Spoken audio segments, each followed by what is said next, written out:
Welcome to GK dose. आज है 21 नवंबर 2022 और 21 नवंबर 2022 से करंट अफेयर के जितने भी इम्पोर्टेंट क्वेश्चन बन सकते हैं सारे इस वीडियो में डिस्कस करेंगे और क्वेश्चन से रिलेटेड जितने भी इम्पोर्टेंट फैक्ट्स हैं वो भी मैं आपको बताऊंगी। तो आप इस पूरा वीडियो को ध्यान से देखिए और लास्ट में मैं आपसे एक क्वेश्चन पूछूंगी जिसका आंसर आप कमेंट सेक्शन में सेंड कीजिएगा। और अच्छा फ्रेंड्स, आज इस वीडियो का हम टारगेट रखते हैं 1000 लाइक। फ्रेंड्स, अगर आपको ये वीडियो पसंद आता है तो आप इस वीडियो को लाइक करें, सब्सक्राइब करें और शेयर करें। चलिए फ्रेंड्स, चलते हैं आज के प्रश्न की तरफ। आज का पहला प्रश्न है, हाल ही में विश्व शौचालय दिवस कब मनाया जाता है? फ्रेंड्स, इसका आंसर होगा 19 नवंबर को विश्व शौचालय दिवस मनाया जाता है। अब नवंबर में जितने भी इम्पोर्टेंट डे हैं उनको हम देख लेते हैं। 1 नवंबर को विश्व शाकाहारी दिवस मनाया जाता है और 7 भारतीय राज्यों ने अपना स्थापना दिवस मनाया है। ये 7 राज्य हैं केरल, कर्नाटक, आंध्र प्रदेश, पंजाब, हरियाणा, मध्य प्रदेश और छत्तीसगढ़। 2 नवंबर को international day to end community for crime against journalist day मनाया जाता है। 3 नवंबर को राजा राज चोल की जयंती मनाई जाती है। 5 नवंबर विश्व सुनामी जागरूकता दिवस मनाया जाता है। 7 नवंबर राष्ट्रीय कैंसर जागरूकता दिवस और शिशु संरक्षण दिवस मनाया जाता है। 8 नवंबर विश्व रेडियोग्राफी दिवस और विश्व शहरीकरण दिवस मनाया जाता है। 9 नवंबर राष्ट्रीय कानूनी सेवा दिवस मनाया जाता है। 10 नवंबर शांति और विकास के लिए विश्व विज्ञान दिवस मनाया जाता है। 11 नवंबर राष्ट्रीय शिक्षा दिवस, इसको याद रखिएगा, ये इम्पोर्टेंट है। 11 नवंबर राष्ट्रीय शिक्षा दिवस। 12 नवंबर लोक सेवा प्रसारण दिवस और विश्व निमोनिया दिवस मनाया जाता है। 13 नवंबर विश्व दयालुता दिवस। 14 नवंबर, ये भी इम्पोर्टेंट है, विश्व मधुमेह दिवस मनाया जाता है। 15 नवंबर VVI इम्पोर्टेंट, जनजातीय गौरव दिवस। 16 नवंबर अंतर्राष्ट्रीय सहिष्णुता दिवस और राष्ट्रीय प्रेम दिवस मनाया जाता है। 17 नवंबर राष्ट्रीय मिर्गी दिवस, विश्व दर्शन दिवस, अंतर्राष्ट्रीय छात्र दिवस मनाया जाता है।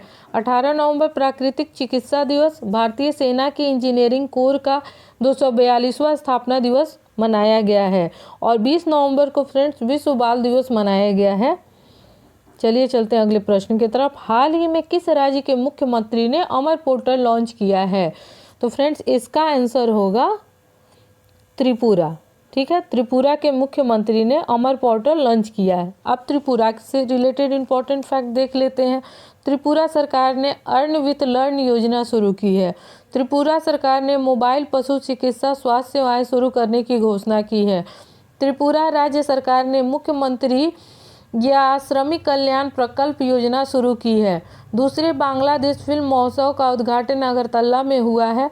44वां कोकबोरोक दिवस त्रिपुरा में मनाया गया है, जो 19 जनवरी को मनाया गया है। प्रधानमंत्री मोदी ने बांग्लादेश और त्रिपुरा के बीच नए हाईवे को मंजूरी दी है। सदियों पुराने केर पूजा भारत के त्रिपुरा में फिर से शुरू हुई है और त्रिपुरा के नए मुख्य सचिव आलोक कुमार को नियुक्त किया गया है। तो ये त्रिपुरा से संबंधित फैक्ट्स थे। अगला प्रश्न है फ्रेंड, हाल ही में गुजरात क्रिकेट संघ का नया अध्यक्ष किसे नियुक्त किया गया है?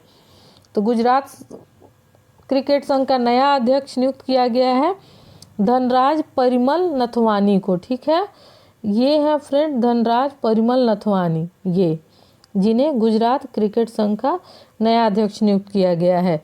अब और भी नियुक्तियां हम देख लेंगे। राष्ट्रीय पेंशन प्रणाली ट्रस्ट के नए अध्यक्ष के रूप में सूरज भान को नियुक्त किया गया है। ठीक है, ONGC के अगले प्रमुख के रूप में अरुण कुमार सिंह को नियुक्त किया गया है। नीति आयोग के पूर्णकालिक सदस्य के रूप में अरविंद विरमानी को नियुक्त किया गया है। और मेटा ने संध्या देवनाथन को भारत में कंट्री हेड के रूप में नियुक्त किया है। चलिए फ्रेंड, चलते हैं अगले प्रश्न की तरफ।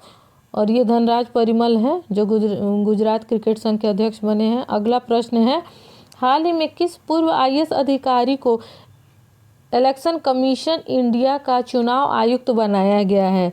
फ्रेंड्स, इसका आंसर होगा अरुण गोयल। ठीक है, अब देख लेते हैं अरुण गोयल को हम इमेज में। ये हैं आपके अरुण गोयल, ये अरुण गोयल है। ओके फ्रेंड, तो ये जो अरुण गोयल है हाल ही में क्या बने हैं? इलेक्शन कमीशन ऑफ इंडिया के चुनाव आयुक्त। ठीक है, और अभी हमारा क्वेश्चन, मेरा प्रश्न आप लोगों से ये है कि प्रेजेंट टाइप में chief election commission of India कौन है? तो फ्रेंड्स, हमारे जो प्रेजेंट टाइप के chief election commission of India हैं, वो उनका इमेज मैं आपको दिखाती हूँ, वो ये हैं, ये राजीव कुमार। ठीक है, ये हमारे 25वें chief election commission of India हैं। तो याद रखिएगा, Rajiv Kumar chief election commission of India हैं। ठीक है, अब देख लेते हैं अन्य नियुक्तियाँ। प्रसार भारती के सीईओ के रूप में गौरव द्विवेदी को नियुक्त किया गया है। All India rubber industry association के अध्यक्ष रमेश केजरीवाल बने हैं। एडिडास ने कंपनी के सीईओ के रूप में बियोन गुर्डेन को नियुक्त किया है।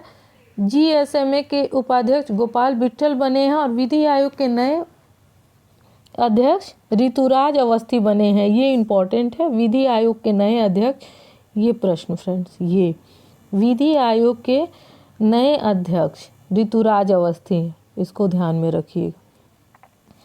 चलिए अगला प्रश्न है, हाल ही में पीएम मोदी ने कहाँ 600 मेगावाट कामेंग जल विद्युत परियोजना समर्पित की है? फ्रेंड्स, इसका आंसर होगा अरुणाचल प्रदेश। ठीक है, अब अरुणाचल प्रदेश से संबंधित फैक्ट देखते हैं। अरुणाचल प्रदेश ने दुनिया की पहली ड्रोन मध्यस्थता पशुधन टीकाकरण सेवा शुरू की है। अरुणाचल प्रदेश में वालोंग मेले का आयोजन किया गया है। पूर्वोत्तर का पहला एक्वा पार्क अरुणाचल प्रदेश में स्थापित किया जाएगा। अरुणाचल प्रदेश में कुंड लोहित नदी पर भगवान परशुराम की 51 फीट ऊंची प्रतिमा स्थापित की जाएगी। अगला प्रश्न है, हाल ही में किस राज्य ने निजी भूमि पर लघु खनिज खनन की अनुमति दी है? फ्रेंड्स, इसका आंसर होगा पश्चिम बंगाल। पश्चिम बंगाल सरकार ने निजी भूमि पे आप लघु खनिज खनन की अनुमति दी गई है। ठीक है, अब पश्चिम बंगाल से संबंधित इंपॉर्टेंट फैक्ट देख लेते हैं। डॉक्टर सीवी आनंद बोस को पश्चिम बंगाल का राज्यपाल नियुक्त किया गया। पश्चिम बंगाल की लक्ष्मी भंडार योजना को स्कॉच पुरस्कार मिला है। ठीक है, ये स्कॉच पुरस्कार मिला है और ये राज्यपाल नियुक्त हुए हैं। ठीक है, बांग्लादेश फिल्म महोत्सव के 4थे संस्करण का उद्घाटन कोलकाता में हुआ है। भारत की पहली अंडर वाटर मेट्रो का उद्घाटन कोलकाता में किया जाएगा और अंतर्राष्ट्रीय समुद्री भोजन शो की मेजबानी कोलकाता करेगा। अगला प्रश्न है फ्रेंड्स, हाल ही में किस राज्य में 3 ट्रांसजेंडर सरकारी स्कूल शिक्षक के रूप में चुने गए हैं? इसका आंसर होगा फ्रेंड्स कर्नाटक। ठीक है, कर्नाटक में 3 ट्रांसजेंडर को सरकारी स्कूल शिक्षक के रूप में नियुक्त किया गया है। ठीक है, अब कर्नाटक के बारे में हम फैक्ट देख लेते हैं। तो कर्नाटक की कैपिटल क्या है? बेंगलोर। कर्नाटक के सीएम है बसवराज बोम्मई। ठीक है, दक्षिण भारत की पहली वंदे भारत एक्सप्रेस को बेंगलुरु में हरी झंडी दिखाई गई है। प्रधानमंत्री मोदी ने बेंगलुरु में, ये जो दक्षिण भारत की पहली वंदे भारत एक्सप्रेस है ना, बेंगलुरु में चली है। ठीक है, प्रधानमंत्री मोदी ने बेंगलुरु में केम्पेगौड़ा की 108 फीट ऊंची प्रतिमा का अनावरण किया। कर्नाटक सरकार ने स्कूली छात्रों के लिए प्रतिदिन 10 मिनट योग अनिवार्य किया है। बेंगलुरु की नमा मेट्रो रेल ने व्हाट्सएप पर QR टिकट सेवा शुरू की है। कर्नाटक से रिलेटेड और भी फैक्ट्स फ्रेंड्स हम देख लेते हैं। ठीक है, कर्नाटक में पर्यटन स्थल को हम देख लेते हैं। ठीक है, कर्नाटक का इम्पोर्टेंट पर्यटन स्थल है, जैसे टीपू सुल्तान का मकबरा है, बीजापुर का गोल गुंबज है, जोग जल प्रपात है जो शरावती नदी पर, तुंगभद्रा अभ्यारण्य है, बांदीपुर राष्ट्रीय उद्यान है, नागरहोल राष्ट्रीय उद्यान है, ये सारे कर्नाटक में है। एक और 2-3 फैक्ट और देख लेते हैं। महात्मा गांधी ने एकमात्र कांग्रेस के अधिवेशन की अध्यक्षता 1924 में बेलगाम में की थी। भारत का सबसे बड़ा जलप्रपात जोग जलप्रपात कर्नाटक में ही है। ठीक है, बेंगलोर को भारत का इलेक्ट्रिक नगर तथा सिलिकॉन सिटी के रूप में भी जाना जाता है। सोने की खान कोलार कर्नाटक में स्थित है। ये मैक्सिमम एग्जाम में पूछा जाता है, कोलार। ठीक है, ये सोने की खान है, ये कर्नाटक में है।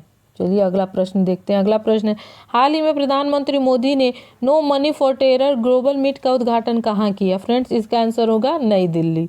अगला प्रश्न है फ्रेंड, हाल ही में उचित शिक्षा ना मिलने पर NHRC ने किस राज्य सरकार को नोटिस की है? NHRC मतलब नेशनल ह्यूमन राइट कमीशन। ठीक है, इसका आंसर होगा फ्रेंड पंजाब। पंजाब सरकार को नेशनल ह्यूमन राइट्स कमीशन ने नोटिस जारी किया है कि वहाँ के बच्चों को उचित शिक्षा नहीं मिल रहा है, स्कूली शिक्षा नहीं मिल रही है कुछ जगहों पे। चलिए फ्रेंड्स, पंजाब से रिलेटेड इम्पोर्टेंट क्वेश्चन देखते हैं। राखी गुप्ता भंडारी ने पंजाब के राज्यपाल के प्रधान सचिव का पद संभाला है। पंजाब सरकार ने गानों में हथियारों के प्रदर्शन पर पूर्ण प्रतिबंध लगा दिया है। पंजाब सरकार ने अपने कर्मचारियों के लिए पुरानी पेंशन योजना की वापसी की है। ठीक है, अब चलते हैं अगले प्रश्न पे।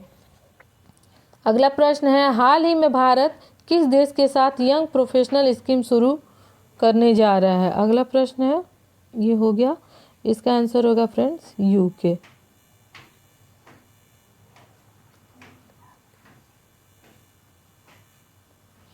ठीक है फ्रेंड्स, इसका आंसर होगा यूके। जागृति यादव, अब देख लेते हैं इंपॉर्टेंट क्वेश्चन। जागृति यादव एक दिन के लिए भारत में यूके की उच्चायुक्त बनी है। यूके ने अमीरों के लिए कर में कटौती के प्रस्ताव को रद्द कर दिया है। लंदन में दादा भाई नौरोजी के घर को ब्लू प्लैक सम्मान मिला है। क्यूएस द्वारा जारी बेस्ट स्टूडेंट सिटी इंडेक्स 2023 में लंदन शीर्ष पर रहा है। फ्रेंड्स, तो आइए आज का ये टॉप 10 इम्पॉर्टेंट एमसीक्यूज समाप्त होता है। अब चलते हैं आज के क्वेश्चन ऑफ द डे पे। आज का क्वेश्चन ऑफ द डे है, हाल ही में डॉक्टर सीवी आनंद बोस को किस राज्य का राज्यपाल नियुक्त किया गया? तो फ्रेंड्स, इसका आंसर आप हमें कमेंट सेक्शन में दीजिएगा। तो फ्रेंड्स, आज हमारा प्रॉमिस है कि आज इस वीडियो पे 1000 लाइक हम देंगे और इस चैनल को सब्सक्राइब करेंगे, ज़्यादा से ज़्यादा शेयर करेंगे। फ्रेंड्स, चलिए मिलते हैं फिर कल अगले वीडियो में।